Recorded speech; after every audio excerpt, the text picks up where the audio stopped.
Hello, everyone, and welcome to a brand new episode of Constructive Criticism. I'm your host, Spencer. This is episode 304. Last week was the 303. And this week we have the Mason Clark. How's everyone doing? I'm trying to think of a 303 line, but I just can't think of one. You got beef? No, there's a Kesha song that I liked. I can't remember what it was. This first kiss went a little like Oh, this. there you go. Yeah, now we're talking. And then I'm there's not the gonna Katy Perry one. I might be a huge 303 fan. There might have been some temptation to put some 303 in the intro and outro. Wow. Okay. Well, I remember the Kesha song and I remember the Katy Perry song. I got those two on The lock. Katy Perry version is strictly worse than the regular version for what it's worth. Why are you wrong? I'm not wrong. Also, Katy Perry is Wow. weird, and also Team Taylor. Well, first off, their beef's over, so I'm allowed to like Taylor again. I'm allowed to like Katy Perry again. Second, that version is just way better than the other version. End of story. All right. You know what's not way better though? Me setting up for this segue. Oh, you didn't even do it. Yeah, boom, boom. I didn't think you offended her like that. That's why I said it's not way better. I was so proud of you. Nah. You know who's not proud of Mason for not doing the segue though is our sponsor at Oasis Games. You can check them out at MTG Oasis for 15% off your first order. You can use the code CCMTG for 4% off of every order. Mason, what else is Oasis doing here to sponsor the show? I believe they're hosting the Constructed Criticism first official Arena Online Open. Is that the correct name? Yeah. So it's really close. So Constructed Criticism has started a open series, quote unquote, on Arena. Pretty small, $500 free entry for everyone that's part of our Discord. So if you're part of the Discord, you have what is it now? It's like literally 24 hours to register. Yeah, from the time that this will be up, I guess 24 to 36, depending on how you get on it. Yeah, so I'm gonna post this tomorrow around noon.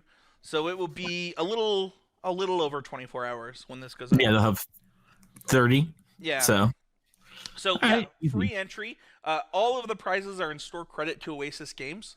So, but pretty good prizes, a trophy on the line, and then undecided points and invites to the Constructed Criticism Invitational that we kind of have to figure out what we're doing for. Yeah, so that's kind of modeled after like the SCG type thing, right? So in the future, like getting a top 8 would be worth like 4 points, for example, just like a random number, right? Yeah, is that what we're going for? Yeah. So the Invitational is going to be pretty small for the first season. It might actually only be like 8 players. It's going to be either 8 or 16, and for sure the winners of each Open will qualify. And then there will probably be points given out in reverse order for top 8s. So, for example, like if you get first place, you get 8 points, and then all the way down to 8th place, you get 1 point. It makes the Swiss matter more. Is something that I got feedback on because it means that like your seeding going into top 8 matters, and then also and there's no intentional draws either on Arena, which is nice. So that means that like your seeding actually all my points count. Yeah, the whole time? Exactly. And so, so I don't know if it's going to be 8 players from the 4 opens or if it's going to be 16 players, but it will be one or the other. And we just kind of figure out prizes and stuff like that, and kind of how we want to do that. But yeah, it's a pretty exciting thing. It's something that like, as somebody that lives in Utah, you might actually feel this way somewhat in Nashville, maybe not as much as we do here, but like, there's just so little competitive tournaments. I wanted Constructed Criticism to be part of that, like be part of a series that can, help people improve. Yeah, for sure. I mean, you have to drive a little for Nashville, but if you want to go 4 hours, you can hit opens, which is sadly my life going forward now every week. 4 hours, dude. 4 hours doesn't get me to Boise, Idaho, which is the next closest PTQ. It doesn't get me to Boise, Idaho either. I don't know why we're talking about this. But I did want to say something. So I went to oasisgames.com where you can use code CCMTG at checkout to get a discount.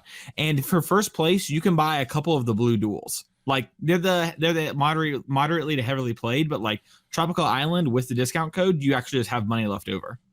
Yeah. Like, so first place is $200 store credit plus a trophy. Yeah. So for first place, if you were looking to buy duels, for example, you could buy a Tropical Island heavily played. By the way, I've seen Oasis game stuff heavily played. In my experience, is not that bad. It's not. They have really strict grading rules at Oasis.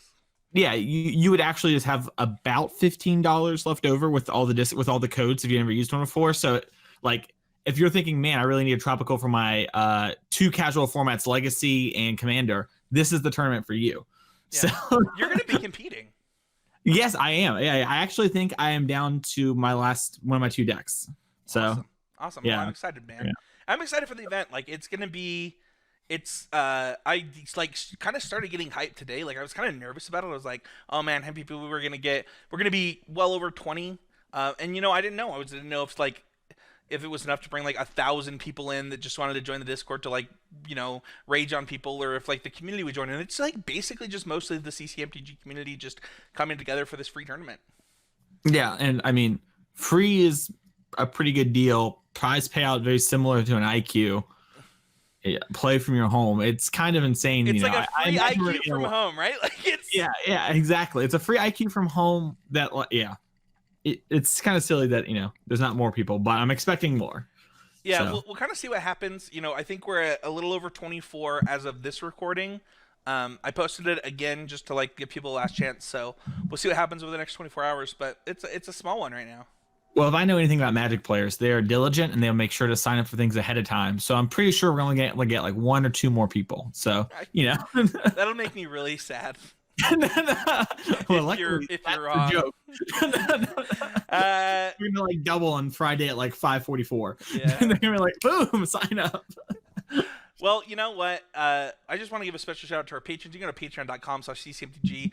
They're the type of people that make this stuff possible. Like, I know that Oasis is sponsoring this event, but honestly, without the patrons, the show wouldn't be able to grow the way it grows. We had a really cool comment that was, talking about like the origins of somebody joining Patreon, and they talked about like, who would want to listen. Like, it's crazy how much value you get out of just a couple guys from Utah talking about Magic, and it's kind of funny, right? Like, they're just a bunch of guys that have qualified for the Pro Tour like once or twice, maybe top 8 at a Grand Prix or 2, but. Oh, sorry, Mason. What? You were top 8 at a Grand Prix. I don't know why you're saying sorry to me. I was talking about the Pro Tour, but nice dig. Dig. Wow. Wow, wait to take that dagger and pull it out of yourself and into me. I see. Okay. But no, for real, like it's interesting to see the growth of the show and the message, and like, we promote we did a GoFundMe for one of our listeners to like get to the Pro Tour. Like, we're not above where we're at in the community. We don't think of ourselves any differently from anybody else. We're just trying to be better than we were. Well, let's not speak for me. I think about making a heel turn in 2020. So let's. I did a lot for the Rock's career, so I'm thinking about it right now. But we'll see. Yeah. But I just want to give a special shout out to our patrons. Yesterday was Think Patron Day. I posted a little video, but I don't know. I just really appreciate everybody who does that and is a part of that and makes this stuff possible for us. For sure. Well, let's go to our Patreon question. Matt sent me a message saying that these Patreon questions are getting intense, Mason. This one says, how do you be happy about improvements when it still feels super middling? I would love to hear what you have to say on this, because I have a good amount of things to say on this, and I could easily dominate the section. So I want to make sure that I get what you think in. Yeah, so I texted Matt about this today, and I want to read what I said to him. Do you want me to vamp? Yeah, go for it. Where you don't have to edit the podcast, but I don't really say anything that's too important. You're so funny. No, I think the thing for me is that when I think about this, it becomes more about enjoying the process than enjoying the results. And when you talk about how like it feels middling, it is typically going to mean that your results feel middling, right? If you notice improvement, that's just gonna you're just gonna have dopamine and it's gonna feel great, right? It's not like you have this moment of I improved at this and it doesn't feel good. That's just how the human body will react. I think what's happening here is that you're seeing your improvements less than you're seeing your results, and because of that, it doesn't feel as good as it should.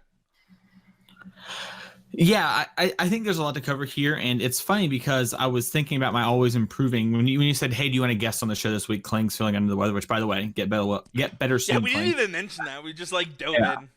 Yeah, well, it's funny. He might just be super quiet on the episode. I've seen Kling do it before when I'm around. He comes in at this point. But either way, I was thinking about what my always improving thing was going to be, and I was going to kind of talk about something. And then this question kind of related to what I was going to talk about. So it's kind of perfect. I get to double always improving here. But it's to talk about how when your results feel middling, right? And I kind of wonder or your strive and improvements feel middling. It kind of wonders what does that mean to you, right? Because recently I've kind of like set on the goal to set up myself for a buy for next year for SCG so that I could really grind. And I think to honestly realistically to grind, you need to have like a buy or two at these kind of events. It just makes it so much easier. The rich kind of get richer type thing. And to do that, I didn't have as many events in the second quarter. So I need to make sure I was putting up solid, like at least 6-point finishes consistently, which is a 10-5 record, right? And when I'm like having these weekends, it's like, okay, well, I've hit my minimum bar, but it's not like anything to be super excited about. Like, a lot of people are giving me like, way to go, good job, etc. But I didn't feel like it mattered that much because like it's 10-5. I got like 40th place or whatever at like a bunch of opens back to back to back to back to back. Yeah. And what I realized is when looking back and thinking about this episode's always improving moment for the week, it was that honestly doing that means I'm in the top 10% of the open. And just because like my result isn't insane and all that kind of stuff, I'm still doing really well. I'm just framing it in a negative context. And it's interesting because normally I try to frame things as competing against myself. And the tour doesn't let you do that in a weird way. And I think that the problem is that a lot of people never frame things in the context of themselves and trying to push themselves. So the results feel middling and they don't feel like they're moving very far because they're competing against other people. And when you start your bar as I'm going to compete against Andre Strosky's cover records or PVs, you're not going to have very big improvements. But if you compare it to yourself, it's pretty huge.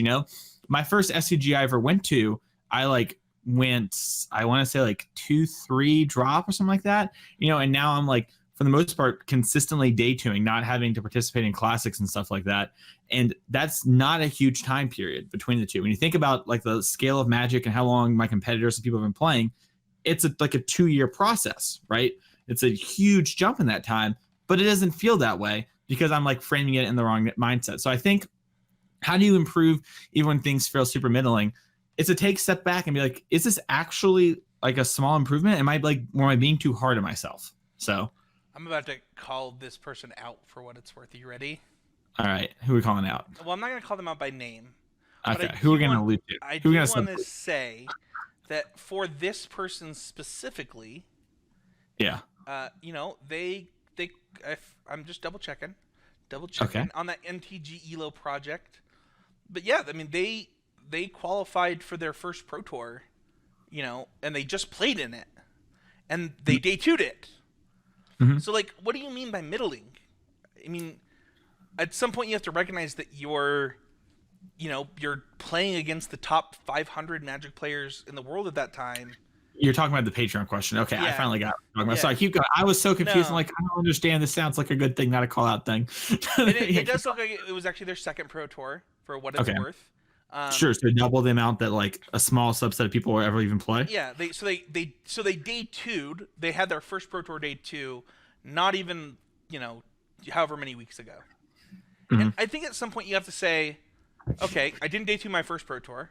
I improved upon that at my second Pro Tour, and you have to say what. So if you're not happy with that and you find those results middling, what are you comparing middling to?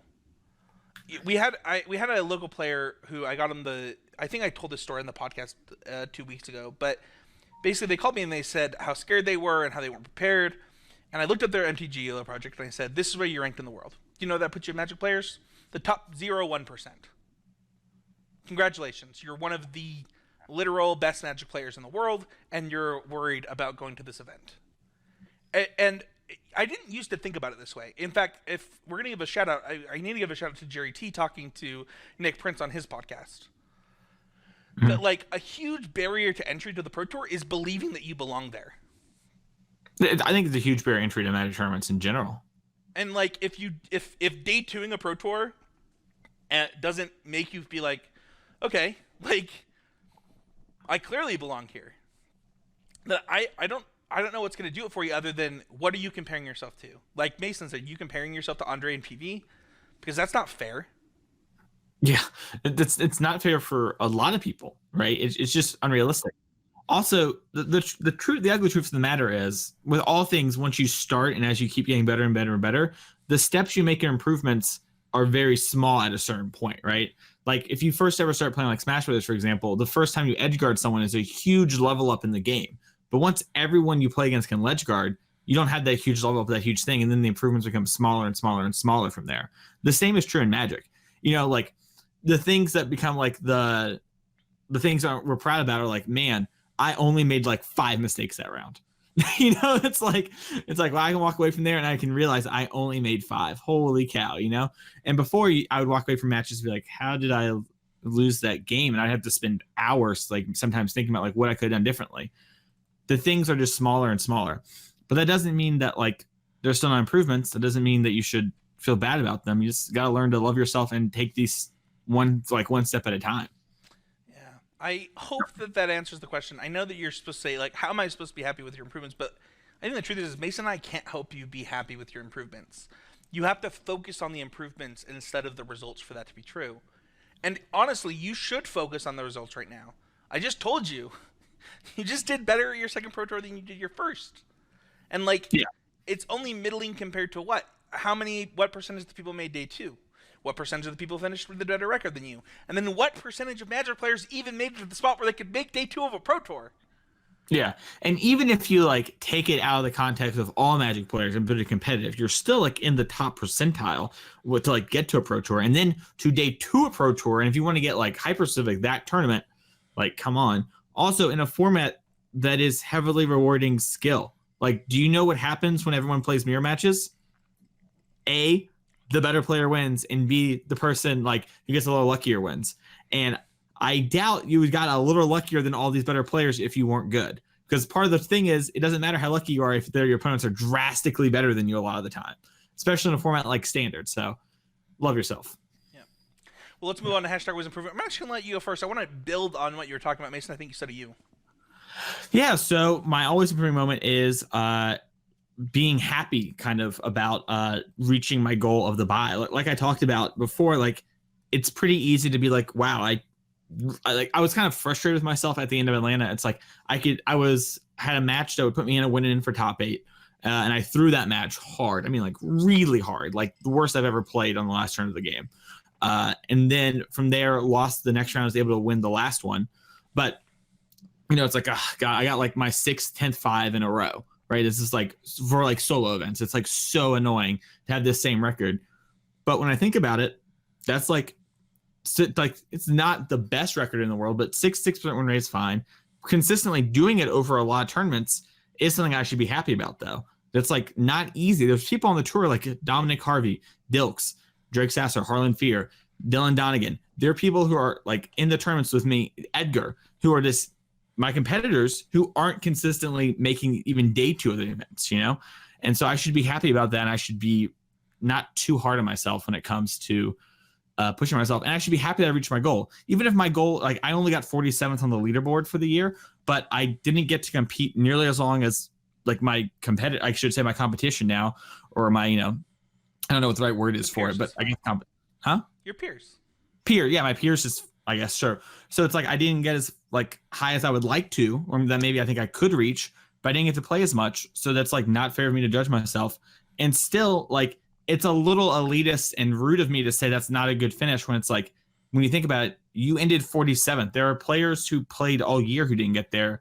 Like, that's really demeaning of me to say that. And so I need to learn to accept myself and love myself, because if I don't, I'm like tearing others down and tearing me down all in one big swoop. So that was my always improving moment. You know what's funny is I actually think your goal is like also just a super good one.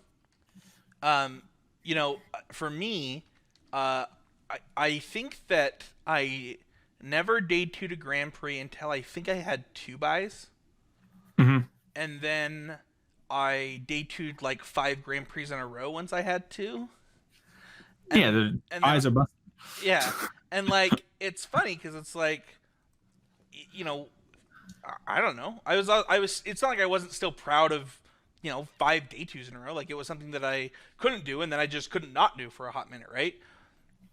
And I think something that Magic players don't realize is like, you just put in the work that you need to do to succeed at the level you want to succeed at, and you should be proud of that. Mm-hmm.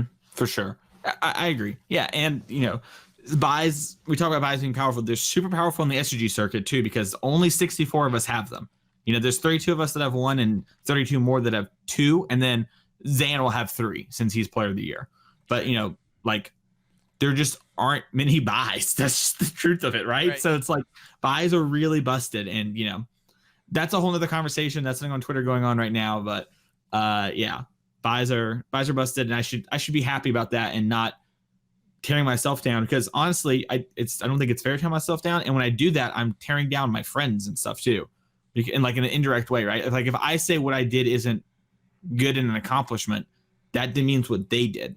And dude, I got this feedback Mhm. in the year that I won the states in Kaladesh. I got like some pretty harsh feedback. So we did an end of the year review, and I talked about how I felt like I hadn't achieved anything in Magic. And a bunch of listeners that reached out and they're like, dude, you won states this year.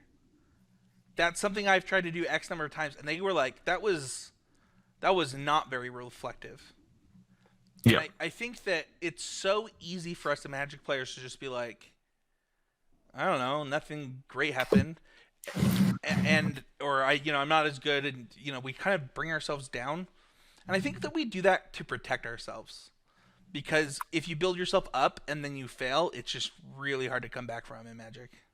Yeah, I think also it's part of the community, like part of the social part of Magic. A lot of the times is like, if you talk big game a bunch, right, and you ever mess up, people get like onto you because no one likes a bragger, basically, right? But there's like a big difference between being happy with my accomplishments and I can do this conclusion before I realized I'd be on a podcast talking about it. It's like, that wasn't my intent, but like, I get that it's a little awkward when I say it on this podcast, but like, there's a big difference in coming to terms with that and being happy about it.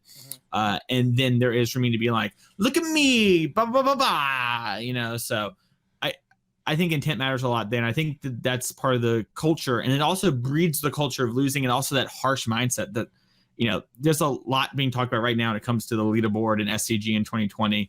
And I don't have the answers to it, but I know that one thing that we can do is treat each other better, even though we're competitors. Like you said, we're also peers and friends for most case. So, yeah. Well, let's move on to our next segment. You're always improving. Me. We got to do it on me. Okay. So it's time to introduce the new always improving segment for Spencer, which is, I just said my name wrong, which is Misplays of the Week. Whoa, you can keep track? I have a list of some of my biggest misplays this week. I can't keep track of the Invitational. I only played 6 rounds. Did you write them down? No, I did lose the slivers now. Yeah, if you write them down, it's easier. All right, so we have one match where, so I knew one of the cards in my opponent's hand, and they cast an Anticipate. I'm playing blue-white control, and I'm playing against blue-red draw my own deck. So this is a deck with like Niv Mizzet and Jace, and it's like blue-red spells, but rather than doing a bunch of weird stuff, like just a ton of counter spells, trying to draw as many cards as you can. They even had the mirror that lets them draw like a ton of cards. Oh, okay. Merlin's mirror. Yeah. So this is on the ladder, and my opponent's deck is sweet. They crush me game one with just a Niv Mizzet, and I board it a little bit differently. So at this point, my opponent's casting an Anticipate, and I have a Mystical Dispute. But I know one of their cards in their hand, and it's more impactful than this. And I hold the Mystical Dispute, and about 7 turns later, nothing's happened. And I think to myself, you know what's interesting? I actually am discarding the hand size, and I'm discarding this Mystical Dispute. And I'm like, you know what?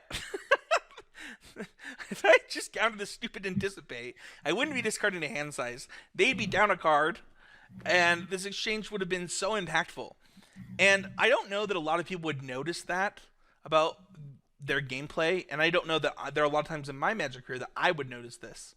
But, when you have a counterspell like this that scales, and you're in a blue versus blue matchup, the reason I saved it is because I wanted to get it over a counter war and get over something bigger or protect one of my spells. But I never got the opportunity to do that. And I'm discarding the hand size, and, though I won this match, it was a pretty big misplay. Understanding how your scaling spells work all the time and making that part of the consideration, right?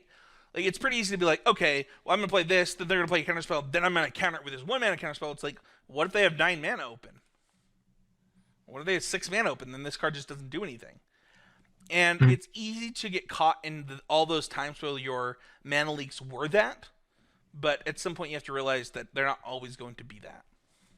Yeah, for sure. It's funny, I actually recently was playing with a mutual friend of ours on Arena, and we had a mystical dispute, and he was insistent that we cast it now because he thought like there's not gonna be another chance. And I said, no, the way the matchup plays out, we actually need to hold this for like 6 more turns, trust me.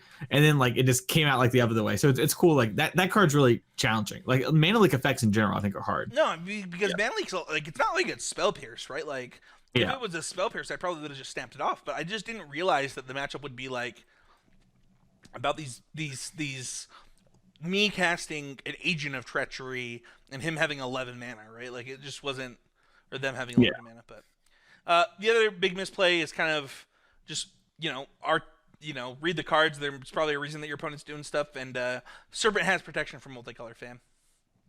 Yeah. Wow, you've passed the inaugural Pioneer test of Reach and/or Pro Multicolor. So I actually knew it had Reach. Oh, okay. Interesting. From Pioneer. All right. Yeah, that card I've played with a lot, so that one I know. But no, I think that if there's anything that I learned this week is that one, I can't play Magic Arena on ladder until it's fixed because I can't handle the crashes. It's just too tilting for me. I don't know about you, but like I've lost 5 matches of my last 7, and all of my losses were matches I was going to win, and all of them were to Arena just not connecting to the internet anymore. Wow, I'm knock on wood, I have had like a pretty great Arena client actually. Like 3 weeks ago, when everyone was freaking out, my Arena was working perfectly. Yeah, that is just on this last BNR. It isn't bad, but I can notice something's like changed in the code or whatever, and I can tell it's sluggish now, and it wasn't that before. People were like, "Oh, my Arena's so bad," blah blah blah. I'm just over here like, I've been playing for like 4 hours, no problem. I've never had a problem until this week, and it's been bad. So anyway. No power rankings this week. We're going to move straight into our training rounds. We're going to talk about the bannings that Mason just mentioned. Mason, what got banned? Put him on the spot here. So a lot of cards. So in standard, we had... Well, we're specifically talking about a blue-1 Planeswalker, right? Blue-1 Planeswalker. Yeah, Narset Transcendent. Yeah, part of the Veils. Yeah, in Vintage. So that's the number 1 banning. Then we had Wrenn and 6 banned in the casual format Legacy. And then we had... So we've already covered the most competitive in Vintage, the most casual in Legacy. Yeah, and then, the fun format Standard, we have Once Upon a Time Oko and forgetting its card name right now on the spot, also banned. What is the other card? Forgetting its card name? You said Once Upon a Time Oko? Yeah. Veil of Summer. Yeah, there we go. Yes. Yeah. The I was like, at the bottom. So before we go any further, I definitely was like helping Teresa playtest for Twitch Rivals. I was like, I wonder if there's a mono green stompy deck that's good. Got cute into mono black and thought to myself, what's the hate card for green again? And I was like, oh, Veil, I should put the Hashtag awkward. It was really bad. But to be fair, that would have been a great inclusion in my deck. That would have been very helpful. Yeah. So, do you have any thoughts on Legacy other than the fact that 2 mana? Wrenn 6 is messed up. That's my opinion on it. I think that between it and Astrolabe both being printed at the same time in the Rise of Dominance, like it was probably good for that card to be banned. I think it was Cyrus tweeted that as much as I want to like praise myself, I think the reason I've done so well recently is because they printed Wrenn and 6.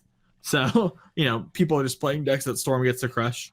It's probably good for the metagame that's more than just Wrenn and 6 and Storm decks. I'm excited for the Players' Championship now. Because before I was like, can't wait for Delver Mirrors. You know what's really funny is like, I think people wanted Astrolabe banned. The deck they were actually sick of was the 4-color decks. And like the truth is like the Teamer decks were just better. Yeah, I'm curious what will happen now that Wrenn and 6 is gone. Because part of the thing with, I think, Astrolabe is that Astrolabe's obviously a surprisingly powerful Magic card, especially in the context of Legacy.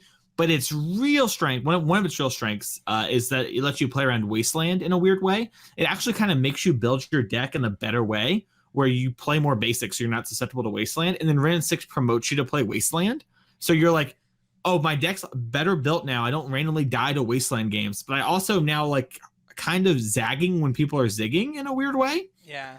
So I'm curious to see what happens now where like, is Astrolabe too much for the format? I could believe it, honestly. Like it doesn't sound realistic, but it could be. And then from there, like is that the case, or is it more that like that combined with all the Rain and 6 Wastelands made it more powerful than it seemed to be? And I think that's a 6 months from now thing. So yeah, and we're really glad that we got to talk about this very highly competitive, all of these tournaments for this event and format. we haven't talked about Vintage yet. We were talking about Legacy there. Well, oh, you're right. I apologize. No, we're going to skip over Vintage. We're going to skip over the No Bans and Pioneer, and we're going to go straight to Standard. Can we mention that, though? Do you think, were you surprised by No Bans? That's all I want to ask. We don't have to go I was not surprised by No Bans. I wasn't either. I thought maybe Once Upon a Time, maybe, but I think that's a matter of when, not if. We can keep going. I was just curious. Yeah, I was not surprised. I know that people think that the Devotion decks are too good, but if R&D is not banning things, it's actually probably because of the Moto data that suggests that the deck is not as good as we think it is. Yeah, also, I think giving us time to adapt is good. Yeah. So, yeah. Yep. Also, I think that Veil of Summer had a bigger impact than people realize. So I don't know if that's true. I think that was... I think it's a psychological thing. I think you think you can't play blue and black cards because Veil of Summer exists and Green's the most popular deck, and now you're allowed to. And we see decks like Mono Black, which were already good before, get picked up in popularity and are kind of a foil to the Mono Green Devotion deck. So sure. Yeah. So Standard. Yeah, a lot to unpack here. So let's start with what our thoughts are. So to me, I had zero doubts that Oko was going to go. I had zero doubts that Veil of Summer was going to go. I actually doubts that personally, but I did not think that Oath would go, or that Once Upon a Time would go. I had, and I'm really glad you're on this podcast, by the way, Mason, because I was going to ask the question to Matt: how wrong was Mason Clark about Once Upon a Time? I was kind of right in a weird ways, right? It's not like your deck needed to do something powerful and increase the consistency of it. Now, if you want to really got me, you should have asked about Oko, because I was way low on Oko. My hot take on Once Upon a Time is that it doesn't go in every deck, which I think holds true. But Oko, I was super wrong about, and I will take my licking there. I am not surprised Once Upon a Time is banned, but I think that's more from a gameplay standpoint of homogenizing games, and I think Standard has a problem with coming out kind of samey all the time, and I think Once Upon a Time makes that happen more. So I'm not surprised. I have the same problem with Once Upon a Time being banned in Standard that I had with Ether, or what was the Attune with Aether. Attune with Ether. I think that you just hurt green decks a lot, because green's advantage is supposed to be I have better mana. It's part of its color wheel identity, and you've really hurt the green decks in that respect by banning this card. So that is true. Technically, the color pie, like that's what green's supposed to do. But I would argue that unlike with the Attune with Aether ban, we have valid replacements, and the green is still really good in mana. What is the valid replacement for Gruul for that? What is the valid replacement in Jund for that? In any of the 3-color green decks, actually. Well, the problem is that you don't want mana to be like a 10, which is what it is with Once Upon a Time, because the secret is Once Upon a Time is a dual land that comes in untapped in some ways. And so Once Upon a Time made the green mana, like the mana base is 10, and do you really actually want that from a gameplay perspective? That was the same argument that people made with Attune with Ether, and I just don't think that's true. Well, you can think that's fundamentally not true, and I can think it's fundamentally true, right? Like fair. That's like a you thing, not like an actual thing. Like you might be right. So you're just saying that you're just right. No. I was just saying you might be. Pineapple on pizza kind of thing right here. Yeah, exactly. Well, we know that one. So already your track record's 0-1, and now you want me to take your leap on this? I don't know. But what I do know is that green decks still have pretty good mana. Like we have Gilded Goose, which is worse now because of Oko, but still fairly powerful. You have Paradise Druid. You have I forget its name, Incubation Druid, I believe is its name. Now that one does require you to already have a land in play, but like you have a lot of things that you could do in green that are pretty powerful. And I don't know if green should have a 10 out of 10 mana base, which they kind of were before. And it's also, I think, part of the reason why Oko is so dominant is that the deck doesn't stumble a whole lot when you have Once Upon a Time. I also think that this was such a disaster that you need to do things like hit Once Upon a Time to make sure that you hit them hard enough. You don't want a Hogak situation. Yeah, I actually thought that it was going to be Nissa, for what it's worth. I thought it was about 0% chance to be Nissa. So I think that 0% chance to be Nissa too, except that the community, that's what they wanted. And I was like, sure, the community wants lots of things, right? Yeah, that's fair. Like baby wants a cookie when they've had 3 cookies. You can't let the baby have the 3rd cookie. The community Tell also me how to raise my kid. No, I'm not telling you how to raise your kid. I'm speaking the abstract. Are you projecting that? Did you let Maxwell have a bunch of cookies earlier? He can have as many Maxwell, cookies as you he wants. okay? That dude needs to gain some weight. Yeah. Kid's gonna have a sugar high. You're not gonna sleep tonight, neither is Maxwell. Either way, like Veil of Summer, I think is an interesting band from that perspective as well, right? I think you can argue Veil of Summer. In fact, me and Yo Man got into this a little bit on Twitter, and then we roomed together for the Envy. I thought about bringing it up there too, but I decided not to. But that like Veil of Summer was Cryptic Command in some of the matchups, right? It's like this huge tempo blowout where your big mana play, like even Murderous Rider, like people I think underestimate how much mana 3 mana is in Standard at times. And when you can counter for 1 and replace your card, it's just such a huge swing that I was really surprised to see it banned, but I'm not upset about it being banned. And I think some people are like, thank God, now we can play our interactive blue decks because that's what was stopping us. It wasn't. Like, your decks probably aren't that great anymore. I know you liking blue decks right now, but I'm not trying to get on you. I'm just saying I don't think they're good enough still because Fury still exists. And I don't know. I think it's weird that like 1/5 of the color pie loses its like hate spell. I wish they'd have been like, this is banned and you get like display of dominance or something, like hook some homies up. But they're like, we're emergency printing Autumn's Veil. Yeah. That would have actually been super funny. It would have been messed up for the secondary market, but like that'd been kind of cool. Or if they just like or if they emergency printed like Autumn's Veil with Scry 1, they're like, draw is too good. Yeah, you can scry a card. So I had this conversation with people. I was like, what if we made it Surveil? Would that be too good? Like, it doesn't fit the color pie, but like at what point does Veil of Summer go from unplayable? Every color can scry for what it's worth now. That's true, yeah. So I mean, scry is the universal mechanic, but like, at what point is it too like? Is it like the right level? Like, if I gave a creature a +1/+1 counter, is that good? Like, where like that fits green a little more than draw card.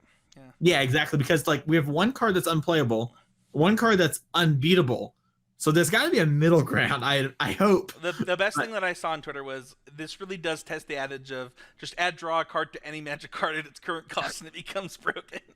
It really does, especially on tempo cards, right? Like Blossoming Defense kind of reads that way a lot of the time too, right? So yeah, I don't know. It's crazy. Well, let's go on to what we think the next steps are. So these cards are banned for you, Mason. Where do you go first? What's your next step? I have a question for you though. It's kind of off topic here, so bear with me for a second. You mentioned putting Veil of Autumn into the format. What do you think about emergency injecting cards into a format? So for example, when Field of the Dead was insane, what if they were like, all right, we have Blood Moon coming out in Zendikar in 6 months or whatever. We're going to emergency print it in Standard. What do you think about that? Just thought about it right here on the spot. I would have zero problems with them emergency adding cards to a format. If they were cards that were already printed and they promised to print them in an upcoming set, I would have actual zero problem with it. I obviously just came up with this here, so I don't have all my thoughts. I have some problems, but I don't hate it. I like it more the closer we get to a set, if that makes sense. So, like, if Field of the Dead when it was first got banned, they had done that, I think I would like it less. But if they were to do it now when we're a month and a half away, I'd be more for it. It's a weird thing. I don't know. Sorry, let's keep moving. That's an interesting thought experiment. Tweet at us. What do you think? So what are your next steps, Mason? Well, so I'm preparing for a $500 cash tournament. Essentially cash. I'm going to buy Magic cards. Like people, I hate when people are like, it's a store credit tournament. I'm not going to go to them like, oh, I'm sorry, do you not buy Magic cards? I didn't realize. But so for me, I'm shop at Oasis Games, so this is like pure cash. Yeah, it's literally just a cash tournament. But I'm trying to figure out like what is the strong and powerful proactive things to be doing in the format. And one of the things that I think to do is when cards get banned, is run back the deck with some changes. Is it still good enough? Or were those things being overhyped? Or, can you still play a blue-green or a Bant or a Sultai deck? And the next thing is, all right, what was doing really well before and was keeping it down? And, both those cases, we've seen Jeskai Fires shoot up the Twitch rivals, dominate. We've seen the same for Black-Green Adventures. And then we actually see that the Bant ramp decks are actually kind of good right now. They're a little clunky at the moment, and they might not turn out to be good enough. But, seeing people like, hey, guess what? Those blue-green cards are still good. They don't have the busted ones anymore, but they still have some powerful draws. So that's where I start. What about you? Yeah, so for me, I was thinking, is there anything that's being held down from Oko bannings? So, like, one of the things that I wanted to mention on the show is that Oko is the best Planeswalker ever printed. If you thought the test of Jace was intense, where you have to cost less than 4 unless you have haste, and that was rough, imagine just it doesn't matter what you do at all. You're just an elk. it's just a tougher test to pass. And honestly, the first thing that I thought was like, well, Risen Reef might be playable now because like that card was real bad when Oko was in the format. It was real bad. I agree. I played Risen Reef, by the way, a couple matches now. That card's still insane if gone unchecked. Oh, absolutely. Like, if doesn't answer it. Also, if they answer it equal on mana, like I do not feel bad when I gets Murderous Rider snapped. I'm like, deal, 3 for 3. I drew a card. Yeah. Like, holy cow! Don't spend 5 mana. You're gonna cry. Yeah. So for me, like, that's the first thing I'm thinking is like, what are the cards that Oko was keeping in check, and also what were the best decks when Oko was in play, and were they the best decks because they were good against Oko, or were they the best decks because they're just naturally good? So Fires of Invention and Tournament Grounds were the other cards that I thought about. Yeah. So Fires of Invention, we've seen like kind of dominate the Twitch rivals. It did end up losing, but was the most popular deck, and then I believe the most popular deck in day 2 of the cut. So just a powerful deck. Super, like, Fires in a lot of ways is really strong. Like the Cavaliers work really well with Fires. Kinrith works really well with Fires. Fae of Wishes gives you a lot of utility. Yeah. So we've seen that. And then Tournament Grounds, I don't know how many times we got to say this. Embercleave gets in there. And that deck is a good Embercleave deck. So yeah, so I played a ton. I guess we can go on kind of where we're starting with decks, and I'll go first. So here are the things that I'm kind of starting with. One, Blue Eye Control. This was a deck that got kind of popularized really close to the end. Towards had a pretty decent showing at the Pro Tour with some players picking it up. A deck popularized by our Pro Tour champion, Andrei Shosky. That's true. He did not play at the Pro Tour though. Yeah, that's very true. But Blue Eye Control was something that was really interesting. I actually got to add a bunch of cards because Oko was gone. Like, I think Witching Well is kind of underrated as a card, so I like put those in the deck and stuff like that. There'll be a deck on that one this week. And then also, I kind of thought about kind of similar things to what you said. Risen Reef is pretty good. Bant Ramp with Risen Reef was one of the top decks before Field of the Dead was discovered. What stops it from being a top deck now? You get to be an Issa deck. You get Paradise Druid. You get some of the better mana. You're a 3-color deck instead of a 2-color deck, and you have many colors, which means that you get Skylands. It means that you're really happy to play Fabled Passage. Bant Ramp made a lot of sense to me. And then, Embercleave decks were kind of next. For me, I played mostly Rakdos so far, made some changes to the deck that won the PTQ that I covered, and that's the deck that I've been winning the most with. And then kind of finally, just Fires decks. I think that, truthfully, like, Jeskai Fires is probably the best deck right at this moment, because people haven't figured out what an SPEX deck is. But that doesn't mean in 4 days that that's true. But I think it's pretty easy to say that that's true. I did try the Sphinx version. I don't know if you've seen that, Mason. Oh, yeah. I've seen it. And that deck actually top rated our PTQ, seeing it play out as I was covering it, I was like, wow, this is really impressive. Tried it, immediately went and lost like 5 matches in a row, super off of it. I think you're just supposed to play like a couple Shimmers and stuff like that instead. Yeah, I have some thoughts about the Jeskai decks and how they're configured right now. I think they tend to be on the top heavy side because once you hit Fires, you just want to double big spell all the time. We got to get to the Fires. That's a whole other thing. Yeah, it makes me want to play the Planeswalker version in this format rather than the Cavalier version. The Cavalier version was really good because it also pressured Planeswalkers while at the same time pressuring your opponent's life total. Whereas if you play the Planeswalker version, you don't actually have that problem. Like, you're just building a couple tokens with your little Planeswalkers. You got to play removal spells that you're pretty happy about because of Narset. You also get to play Narset, by the way, which is like, as I said on this podcast before, shout out to Trey, is basically Dig Through Time, which I promise is still true. It's been the best card of my blue-white deck. I even added more to my blue-white deck. Makes me once again want to do it in, The card's busted. Well, the card's definitely the 5th best Planeswalker of all time, 4th depending on how we want to rank Little Teferi. And it's also definitely Dig Through Time. It also definitely increases the consistency of Fires.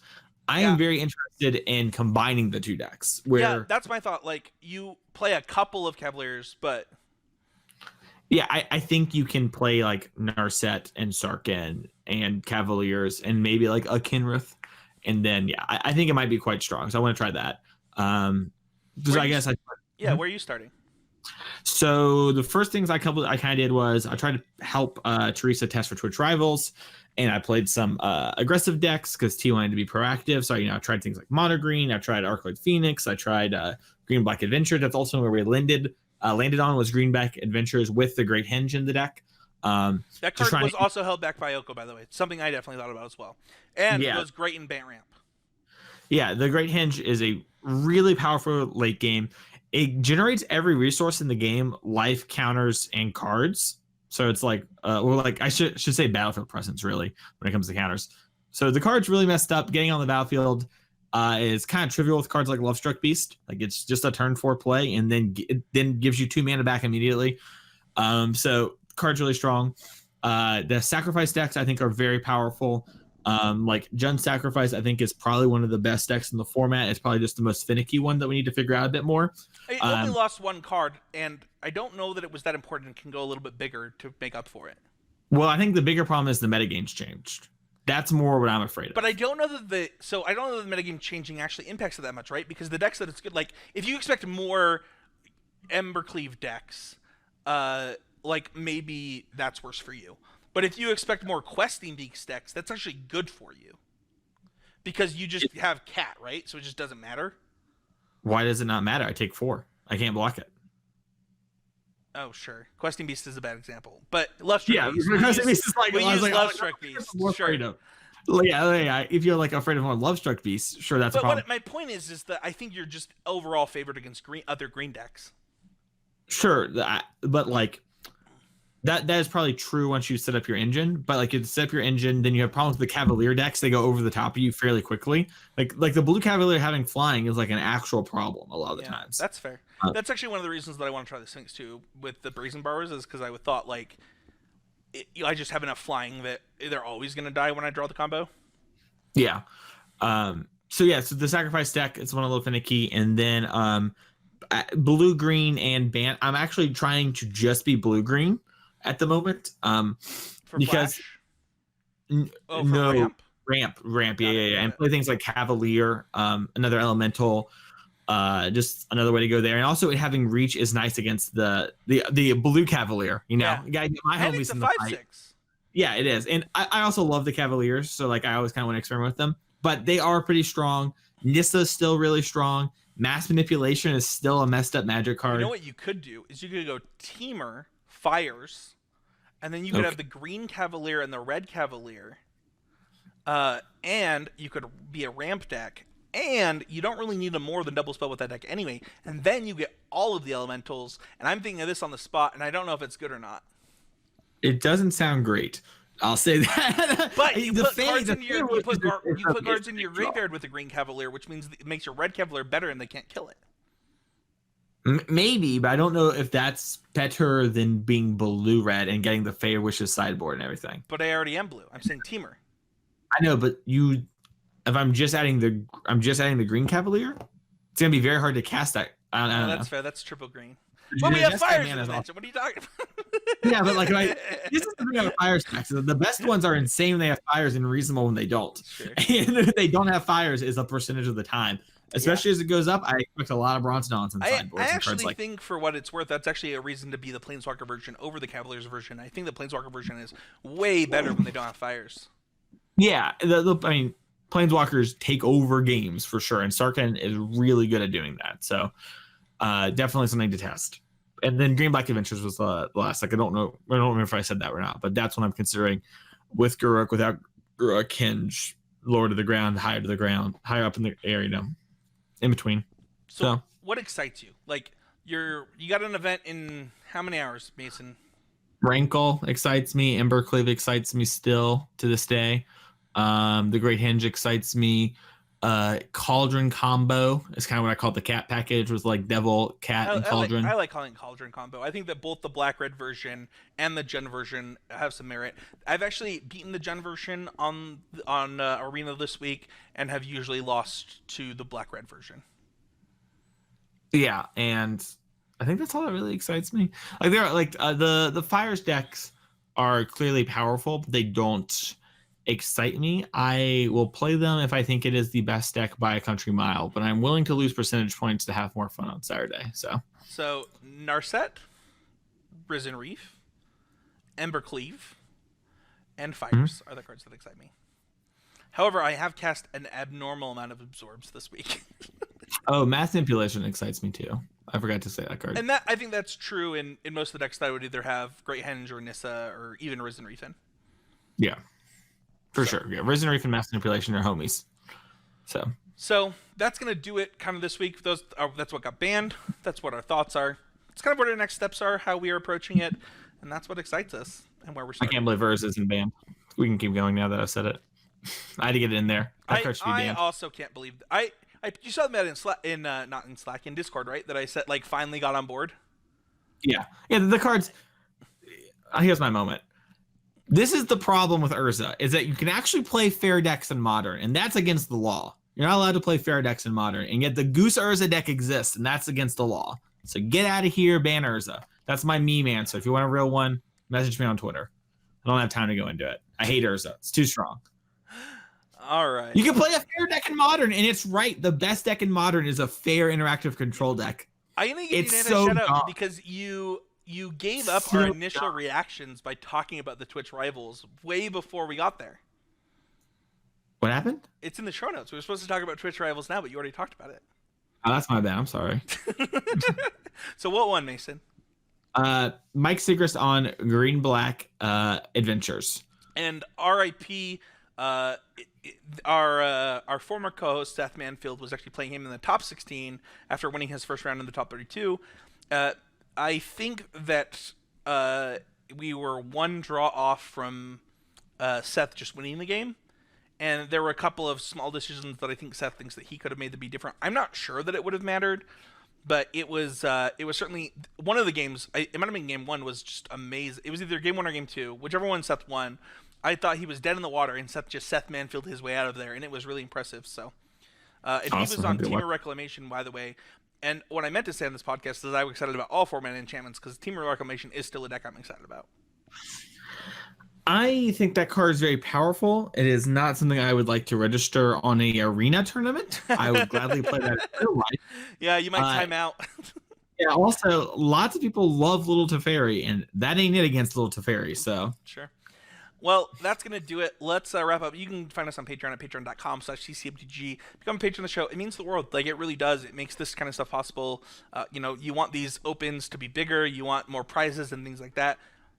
You want to support the things that we're trying to do to help the Magic community. Patreon.com/ccmtg is the way to do it. So, and you get some sweet benefits. You get the Patreon question this week, and we have a pretty sweet deck doctor this week that you get by being a patron of $5 or more and joining the Constructed Critics group. You can find me at Spencer13H. You can find Mason at Mason E. Clark. You can find Mason streaming almost every week over at the Mason Clark on Twitter. You can find him on Twitch. On Twitch. Thank you. You can find him on the SCG Tour. You can find me every week on Constructed Clash. No Constructed Clash this week. Matt's actually pretty sick, so that's why Mason's filling in. So Matt, feel better. We love you, man. No Clash this week, but I do have a deck tech coming out on Blue White Control. You can check over on YouTube. I do YouTube content every week, whether it's with Matt, whether it's this stuff. Hit that like button, hit that subscribe button, and smash the bell. Break it in half so that it rings every time. Wow, what a YouTuber! You're really doing it. Thanks. Welcome. Been practicing that. You can join the conversation by joining the Discord, and if you're part of the Discord, Mason, you get free entry into a quarterly. What did you call it? You called it an IQ. Open. The CC Open. I know, but you called it an IQ. I liked the free. Yeah, the prize payout is equivalent to an IQ. If you win an IQ, you get 250 or 300. So. Yeah. So if you want to join the Constructed Criticism Opens, join the Discord. It's a great place. If you're a patron of $5 or more, you get access to the Constructed Critics group. I often get I'll post something in the Discord and they'll be like, hey, where's the deck list for this? I'm like, hey, it will come out when the deck tech comes out. If I'm doing a deck tech on something, it always goes into the Facebook group first. And then it could get updated and things like that. You just kind of get early access to that type of stuff, as well as just the stuff that we're talking about in our group chat, whether it's some, I just steal too. If Mason sends me something in that group chat, he knows it's going into the Facebook group. Oh yeah, I'm in there too, so I can see it. Yeah, he's just all right. Well, Spencer's I might as well. It also saves Mason time because it means he doesn't have to do it. I gave Kling, Pascal Maynard. Oh, is that what happened? Yeah, I was like Kling, play this deck. Here's Pascal Maynard's 5-color Niv Mizzet deck that I knew he'd want to talk about on the podcast we're recording right now, and so I gave it to him. He went and crafted the cards, played it, and then then I saw you post it, and I was like, well, this is like 6 degrees removed from Pascal. Speaking of, did you just join this call? Or is that Matt ruining the video for us? I believe that's Matt or Hinderocker ruining the video. Well, hopefully they jump out, but while we can there we go.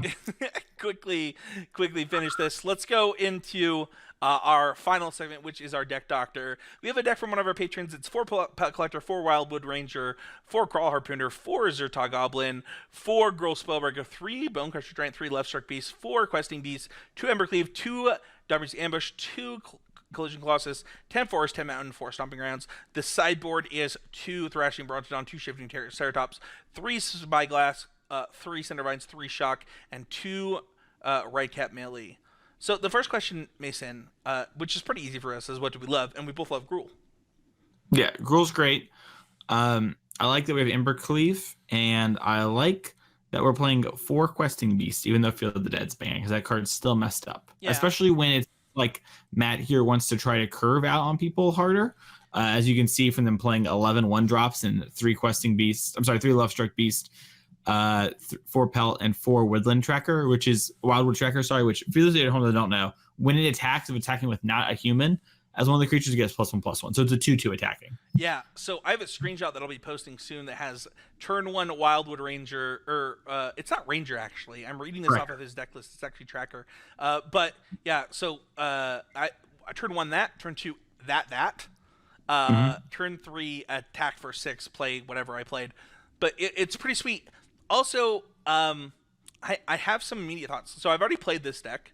I played it twice, and then I made some updates, and then played it again.